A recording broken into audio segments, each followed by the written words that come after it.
Harper, quick. Name an Italian dish with potatoes. Gnocchi. Hi, I'm Harper. Ciao, I'm Eva. Eva, if you were to say what your specialty was in the kitchen, what would it be? Gnocchi. Gnocchi. Ma io ho imparato i gnocchi dalla mia nuora in Calabria. Allora fai dei gnocchi calabresi. Sì, chef.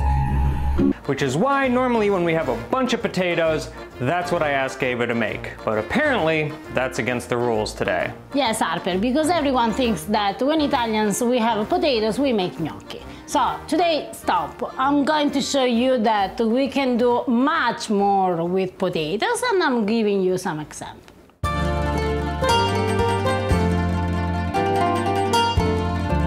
Today we need a lot of boiled potatoes, and I'm boiling them with the skin on because in this way they don't absorb the water. I'm starting with a dish that comes from the very far north of Italy. Every single family has its own recipe. There are so many versions, but there is just one thing where they all agree, and it's the cheese that you need to use. And this is the Montasia cheese.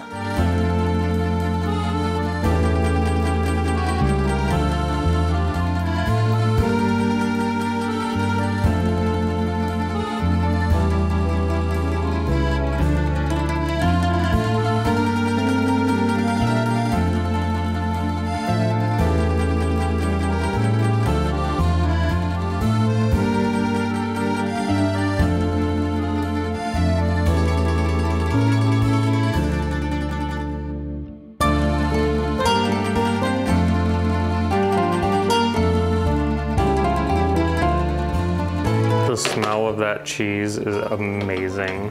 It's one of the best cheese in the world.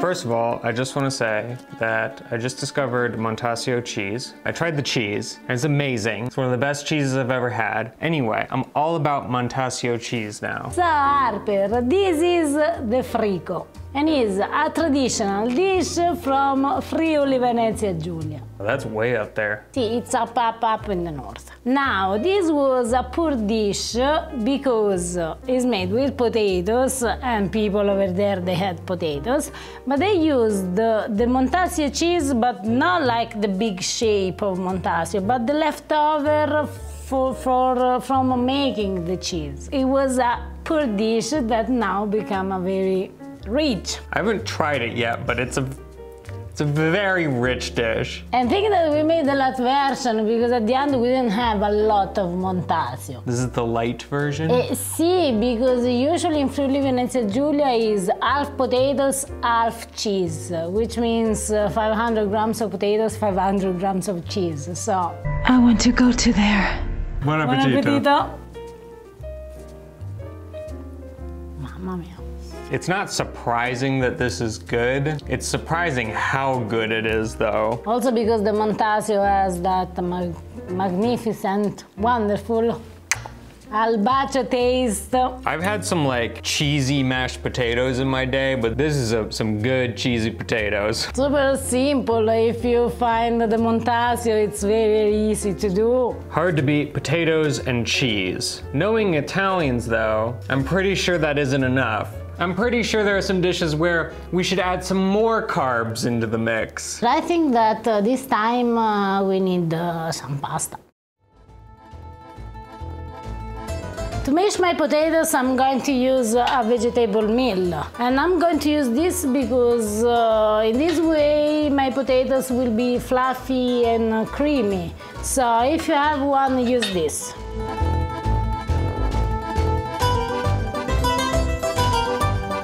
This time we are going to use mint instead of parsley or basil.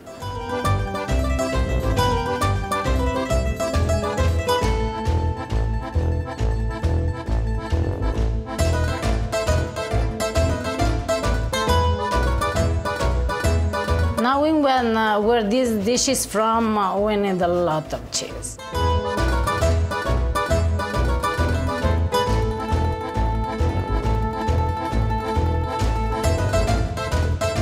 Keep in mind that if you're going to make this dish for a lot of people, you will for sure need an egg in the stuffing, in the potatoes.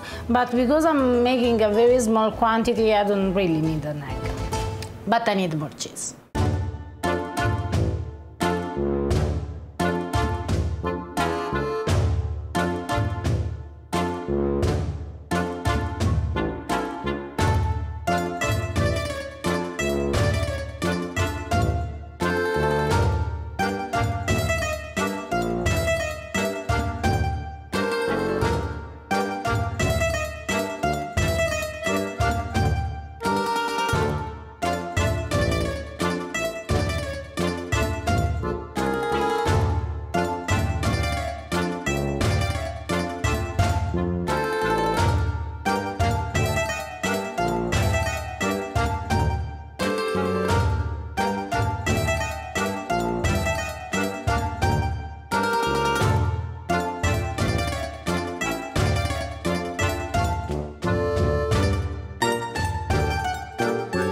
How the heck did you do that? Wait, do it more slowly so I can see. Show me what you're doing.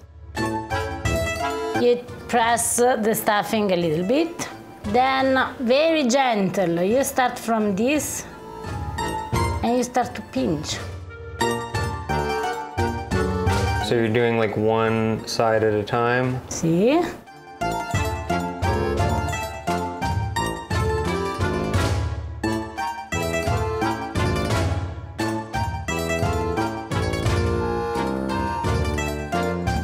Okay, I'm still not sure I understand your voodoo magic, but I'll take your word for it. Do you want to do one, Harper? You put quite a bit on there. See, Harper, because you want to stuff that pasta. Just with the tip, the top of your finger, and you need to press the excess of stuffing. I'm trying to figure out how to pinch it. I don't really get how you're doing that. That's horrible. This look... That's awful.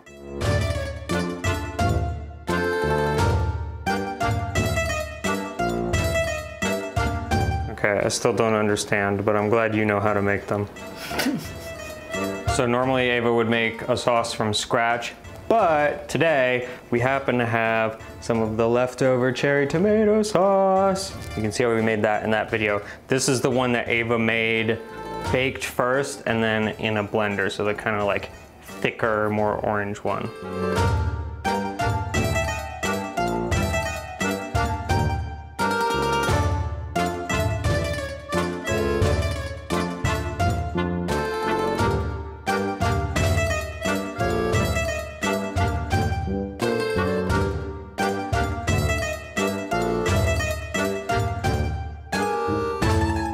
So the first thing I thought was cool and interesting about this dish was the fact that there was mint in the potatoes. I've never seen mint in mashed potatoes before. And then you actually made the, what would you call these, ravioli?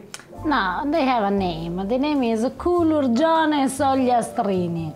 So the ravioli, and they are amazing. These are incredible. Culurgiones because Culurgiones. Culurgiones, Harper, is not so difficult. And they have this strange name because they are from Sardinia, and everyone knows that what they speak in Sardinia is their own language. Everyone knows. They are easy to make if you have a small, how do you say, if you are Fine good. motor skills, we would say.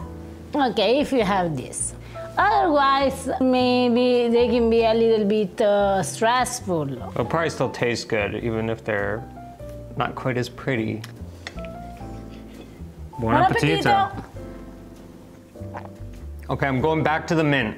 The cool, intricate pinching in the beautiful ravioli made me seriously forget about the mint. That is amazing. And they are tremendously dangerous because you can eat 10, 12 of them. It's amazing too how utterly, completely, categorically different this cheesy potato dish tastes like from the other cheesy potato dish. And you know what, Harper? I actually have another potato cheesy dish that I'm going to make, and this dish comes from Mama Rosa. Okay, I'm in.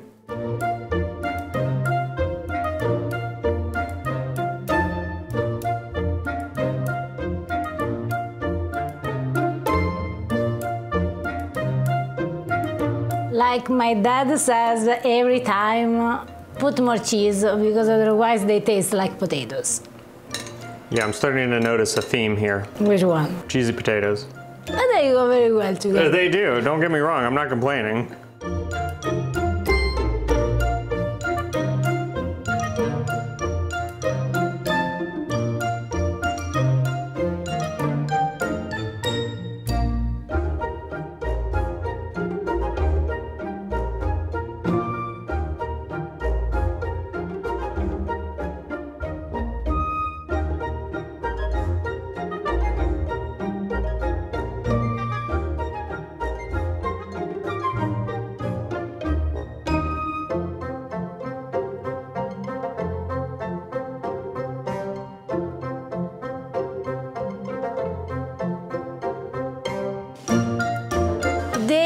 So beautiful that Mama Rosa, she will be so proud of me. Mama, I did a great job.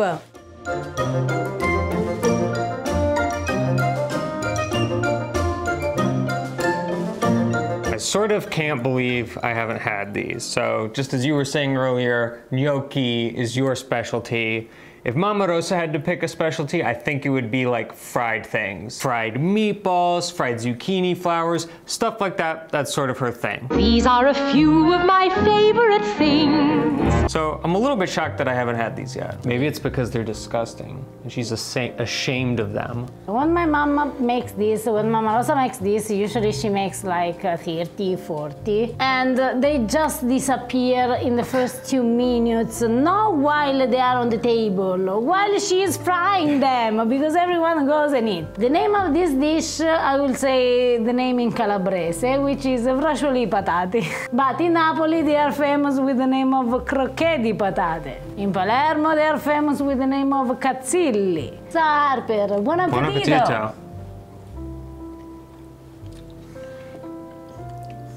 Now when Mama Rosa makes these, they are unbelievable good. It's like you can't beat them. But, Mama, they're amazing. The inside is like pure, soft mashed potatoes. I was expecting it to be like a bit more like tater tots or hash browns. What's taters? The potato is kind of, how do you describe it? The whole thing through the entire bite is more crispy. This is like a sort of crispy outer shell with like, almost like it's stuffed with mashed potatoes. There is another thing that Mama Rosa does with them. You take one, you open a little bit. Like a hot dog bun? Sugar? Sugar. Are you serious? I'm serious. Do you trust Mama Rosa? Buon appetito! Buon appetito. Oh, that's good. Because if Mama Rosa does one thing. What made her think to do it? It's incredibly good. Well, now you've opened up the door, Ava, to sugar. Our dessert today comes from this book. This book is one of the first recipe book in Italian language, and we made also a video on his recipe, on Artosi's recipe. You can find the video in some place here. So we need to try another one.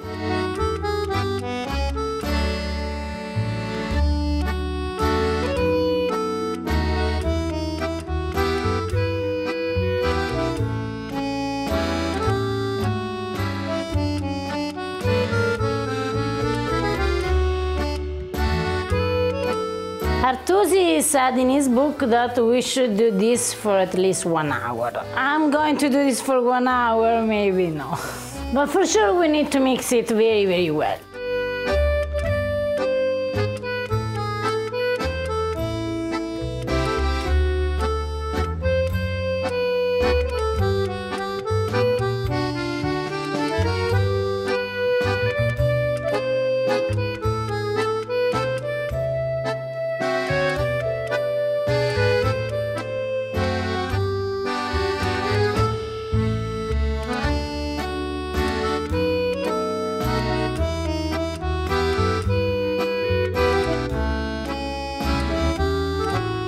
potato cake.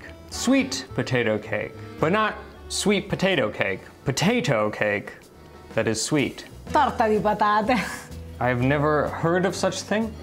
I've never imagined such a thing. But I also did just learn that fried cheesy potato bites are good when they're sweetened, so I'm up for anything at this point. This dish comes from Pellegrino Artusi. So it's old. See, it's a pretty old dish, a pretty old cake. It was a cake made by the farmers, by the poor people, because they used what they had. There is no flour, there is no butter, except just a little bit, no extra olive oil, so it's a very easy cake. It should have the consistency of a cheesecake. A cheesecake? See, not maybe a New York cheesecake, but a European cheesecake. Buon appetito. I truthfully do not think I would have been able to tell that was potato. In the book of Pellegrino Artusi, there is written that if you don't know that it's made with potatoes, you will never say that it's made just with potatoes. Yeah, it reminds me of a cheesecake because it's moister than a flour cake. And it's moister, it's more moist. Is that better? It's more moist than it looks or you would expect it to be. That's really yummy. But for sure, it's a cake that you can have for breakfast, you can have for a snack, you can have also after a lunch without having all this feel guilty because it's potatoes. Guys, thank you so much for watching. Before we go, a quick shout out to a pasta grammarian in action, and a lot of action. Linda has made a whole bunch of Ava's recipes. She also looks incredible in her pasta grammar t-shirt. Linda, thank you so much for trying the recipes. They look amazing. Linda. If you want to become a pasta grammarian, just hit that subscribe button. Follow us on social media at Pasta Grammar, and we will see you next time. Ciao. I say potato and you say patate. What is that? I say tomato and you say pomodoro. That one doesn't work as well. Potato, patate, tomato, pomodoro. Are you crazy? Let's go eat some potato cake.